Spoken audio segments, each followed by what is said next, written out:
Any more questions? If Claxons were to do 10 successive nights at Wembley Stadium, would you be into dynamic pricing? That's such a great, thanks so much.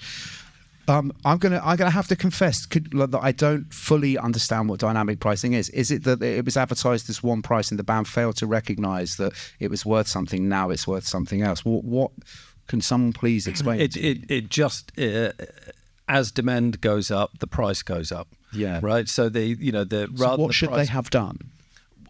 Ed Sheeran tries to. I mean, the thing is, I thought it was slightly disingenuous where they went out and said, we didn't realise this was going on. We just left it to the promoters to sort it out. It's like, dude, you guys are smart enough to know what's going on. And everything that I've ever read says, Ticketmaster will do pricing, but they will do the pricing based on what the artist wants to do. And the artist wants to maximise. It's really hard. It's really hard because, there are, you either leave the touts to set the true market value, in which case you're not seeing, there's millions of pounds of value going into their pocket that the artist never sees. That's got to be wrong, right?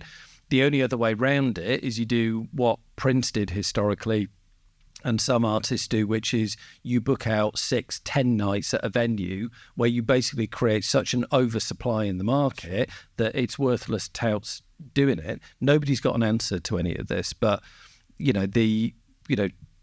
I surely it's not beyond the wit of human beings to be able to kind of go in and just kind of set a standard price.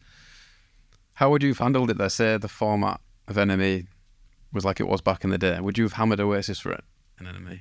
Yeah, definitely. Yeah, without a doubt. Because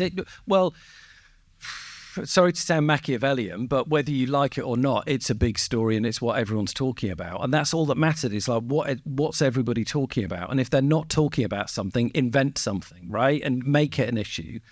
It's like you were talking about stuff not being, stuff not being recorded. Yeah.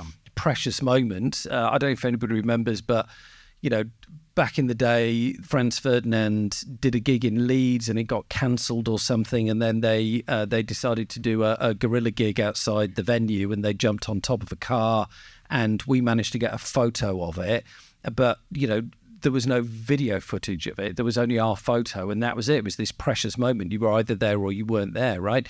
These are precious commodities. You kind of invent these moments in time.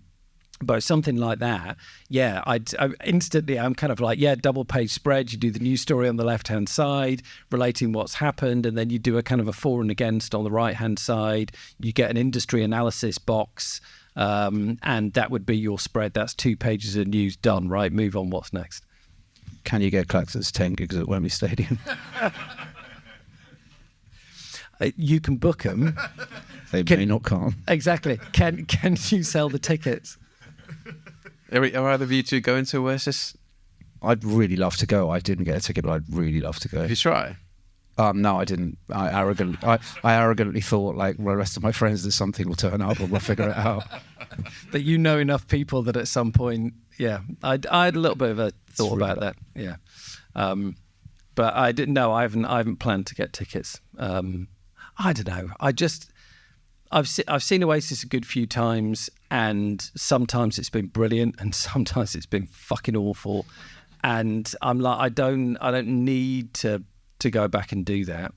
Fontaine's DC at Finsbury Park, supported by Kneecap, fucking get me there. Absolutely, that's going to be an amazing gig. It's not going to be as good as Slide Away at Wembley, mate.